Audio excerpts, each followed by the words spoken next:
Hi guys! Ito, gagawa ako ng bangus a la pobre. Ato lang iyon na tong stove. Ug dayon ibutang ang bangus sa mainit nga mantika.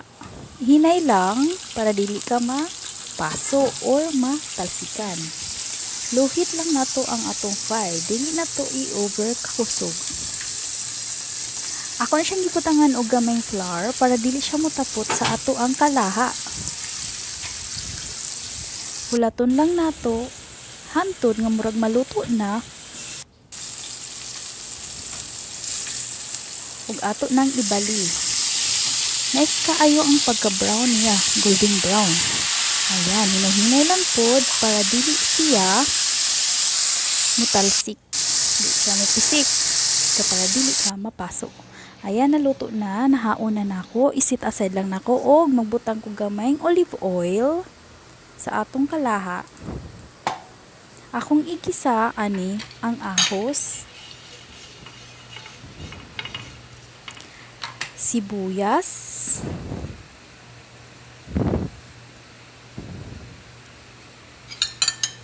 og soy sauce og sugar. Mauni ang paghimo og sauce. Butangan natong salt og black pepper.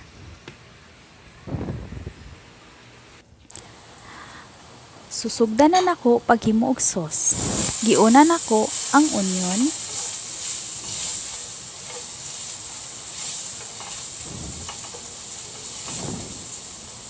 Isunod dayon nako ang garlic, ang ahos,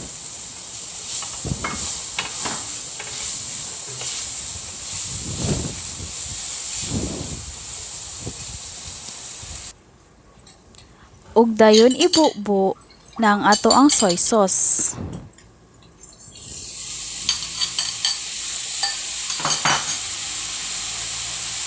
Ug ang atong sugar. White sugar akong gigamit kay maora may available diri. Pwede pod brown. Depende kung sa inyong ganahan. So akong gi-caramelize ang sugar ug ang soy sauce ug gibutangan na kong black pepper, salt, asin. Okay na. Then mix. Ayan. Ug dayon mag-add ko og 1 cup water. Ayan guys. Hantod nga sticky ang atong sauce. Nga mo caramelize na. Og nagbutang ko gamay ng cornstarch para palapot. Aron mo sticky gyud ang sauce. Okay na guys. Ako na siyang gipabukal hantod nga ang iyahang sauce mo gamay aron mo ispiso.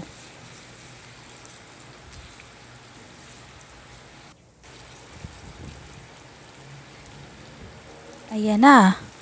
Naistika na, nilapot na ang ato ang sauce sa atong bangus a la pobre. Dayon akong ibutang ang bangus.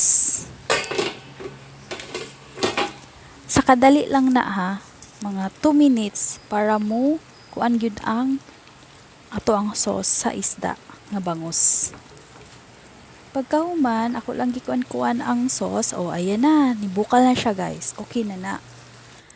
And then i-toppings nako ang onion ug ang sibuyas dahon.